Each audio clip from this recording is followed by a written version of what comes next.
Komunikasi interpersonal atau komunikasi antar pribadi merupakan komunikasi secara tatap muka antar individu dengan individu lainnya yang memungkinkan setiap individunya menangkap reaksi orang lain, baik itu secara verbal maupun nonverbal.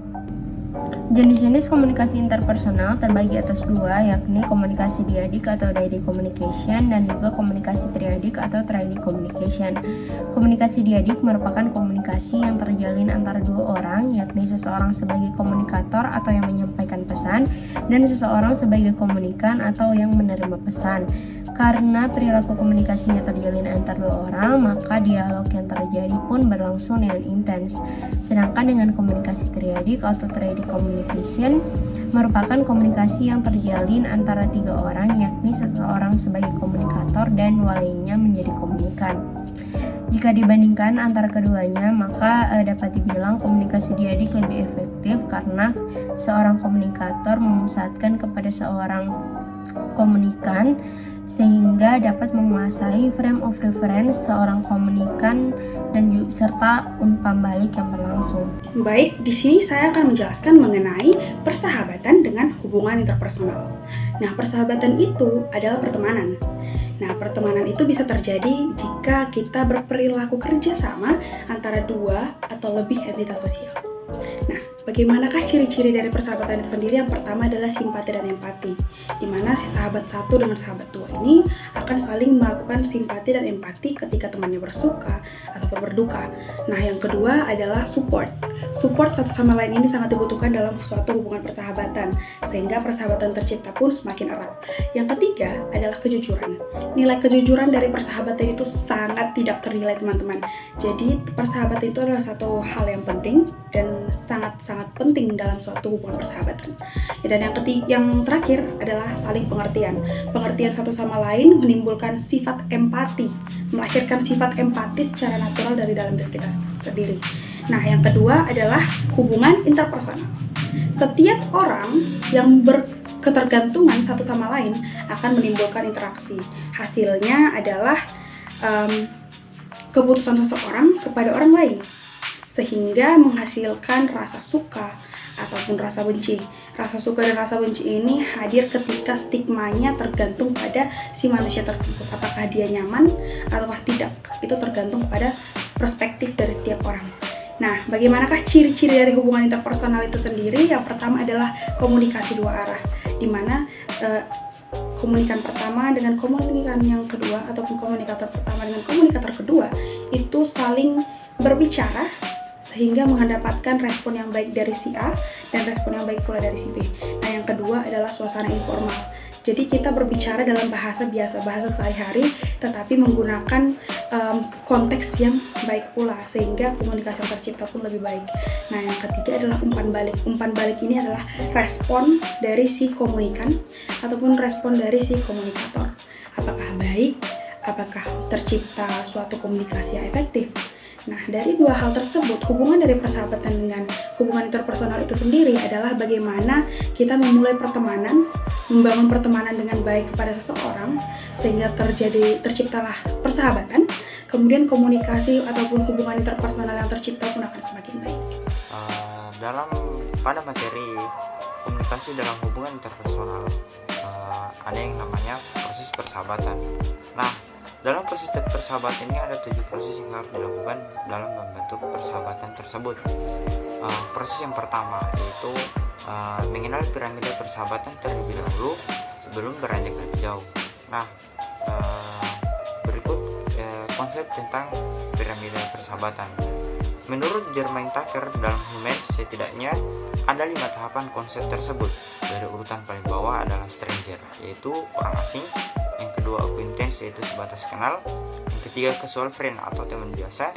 Keempat close friend atau teman dekat. Dan yang terakhir intimate friend, yaitu teman yang intim dan akrab. Pada fase stranger atau orang asing, kita bertemu banyak orang asing setiap harinya.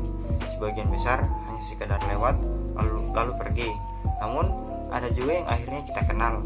Misalnya orang yang sama-sama mengantri di kasir swalayan, dan tetangga yang jauh yang namanya kita tidak ketahui. Itu adalah orang asing bagi diri kita. Yang kedua, Berlanjut ke tahap acquaintance, yaitu hanya sekadar kenal. Seorang kenalan bisa jadi kita temui setiap sehari-hari, namun interaksinya lebih banyak basa-basi saja. They are not actual friend to us, karena interaksi yang minim, kurang kedekatan dan tidak mengenal lebih dalam. Namun kita bisa mengubahnya menjadi teman jika kita dan orang tersebut lebih banyak menghabiskan waktu berdua.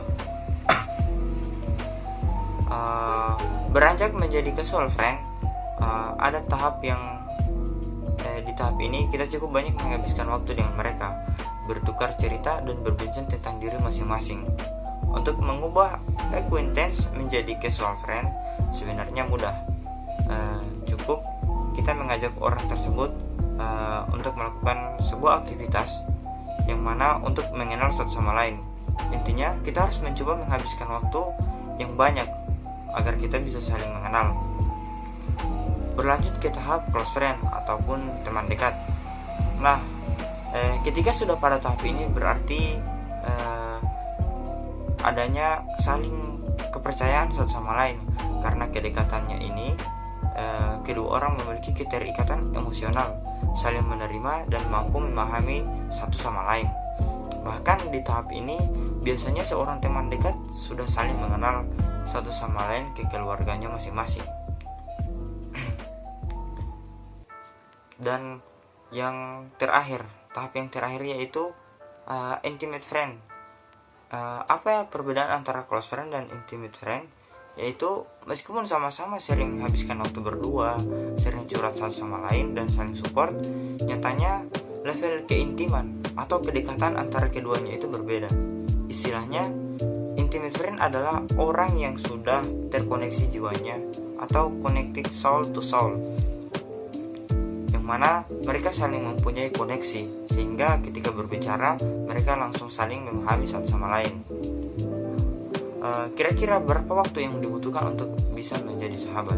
Konon semakin bertambahnya usia, semakin sulit bagi kita untuk berteman dengan seseorang.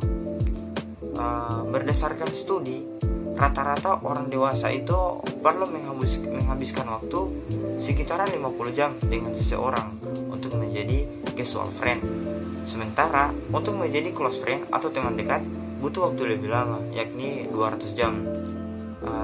Memang membangun ikatan emosional butuh waktu, apalagi di usia yang sangat dewasa ini semua orang memiliki kesibukan masing-masing dan membuat kita sedikit kesulitan untuk menghabiskan waktu bersama. Selanjutnya adalah proses hubungan interpersonal, di mana dalam proses interpersonal melangkah, yaitu yang pertama tahap perkenalan.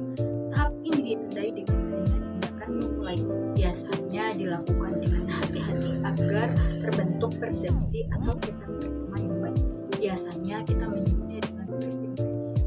Hal yang penting di sini juga adalah tentang bagaimana penampilan fisik kita, apa yang kita ucapkan dan apa yang kita lakukan. Yang kedua adalah pendekatan. Pendekatan ini merupakan usaha untuk mengenal orang lain. Tahap ini digunakan untuk mencari perbedaan dari kesamaan masing-masing individu. Yang ketiga adalah penjatan atau engagement. Penjatan ini adalah awal dari munculnya sebuah keintiman. Berbagai informasi pribadi mulai diungkapkan sehingga banyak perubahan ketika interaksi itu terjadi. Yang keempat adalah pengikatan atau bonding. Tahap yang lebih formal terjadi bila dua orang mulai menganggap diri mereka sendiri sebagai pasangan. Dapat berupa pasangan persahabatan, kelompok, dan lain sebagainya. Yang kelima adalah kebersamaan. Ini merupakan tahap puncak sebuah hubungan interpersonal. Hakikat kebersamaan adalah bahwa mereka saling menerima aturan yang mengatur hidup mereka, saling menerima, menghargai, menghormati, dan lain sebagainya. Dan yang keenam adalah pemutusan hubungan. Pemutusan atau terminating adalah tahap akhir dalam suatu hubungan. Umumnya pemutusan terjadi karena adanya konflik, serta hal yang penting diingat bahwa semakin penting hubungan maka akan semakin menyakitkan pula perpisahan. Baik, selanjutnya adalah membangun komunikasi interpersonal yang efektif. Komunikasi interpersonal dinyatakan menjadi komunikasi efektif bila pertemuan komunikasi merupakan hal yang menyenangkan bagi komunikan. Contohnya itu bila kita berkumpul dalam suatu kelompok yang memiliki kesamaan dengan kita, pasti kita akan merasa gembira dan terbuka. Sebaliknya, bila kita berkumpul dengan orang yang kita benci, akan membuat kita tegang, resah, dan tidak enak. Ada beberapa upaya atau sikap untuk membangun hubungan komunikasi interpersonal yang efektif. Berikut adalah upaya atau sikap untuk membangun komunikasi interpersonal yang efektif tersebut. Yang pertama adalah meningkatkan kualitas hubungan antar pribadi. Contohnya seperti banyak orang yang menjadi sukses karena mereka memiliki hubungan yang sangat baik dengan orang lain. Mereka menanamkan identitas yang positif kepada orang lain sehingga mereka memiliki image yang baik di mata masyarakat. Kemudian yang kedua itu melaksanakan pesan secara sukarela. Yang dimaksud pada bagian ini adalah bagaimana si komunikan menindaklanjuti pesan tersebut dengan perbuatan dan dilakukan secara sukarela, tidak karena dipaksa. Hal ini mengindikasikan bahwa dalam proses komunikasi antar pribadi, komunikator dan komunikan memiliki peluang untuk memperoleh keuntungan. Kemudian upaya yang ketiga itu bersikap keterbukaan. Hal ini tidaklah berarti bahwa orang harus dengan segera membukakan semua riwayat hidup, tetapi rela membuka diri ketika orang lain menginginkan informasi yang diketahuinya. Dengan kata lain, keterbukaan ialah untuk membuka diri, mengungkapkan informasi yang disembunyikan, asalkan pengungkapan diri informasi ini tidak bertentangan dengan asas kepatuhan. Kemudian yang keempat adalah bersikap empati. Empati ialah kemampuan seseorang untuk merasakan kalau seandainya menjadi orang lain itu seperti apa. Kemudian dapat memahami sesuatu yang dialami orang lain, dapat merasakan apa yang dirasakan orang lain, dan dapat memahami suatu persoalan dari sudut pandang orang lain.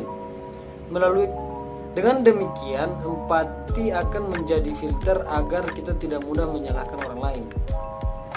Dan yang terakhir adalah gunakan bahasa tubuh dengan benar. Terapkan bahasa tubuh dasar yang baik, yaitu tersenyum, melakukan kontak mata, berjabat tangan, dan mulailah tersenyum kepada orang lain saat bertemu dengan mereka. Lakukan kontak mata saat berbicara dengan mereka dan lakukan jabat tangan dengan tegas.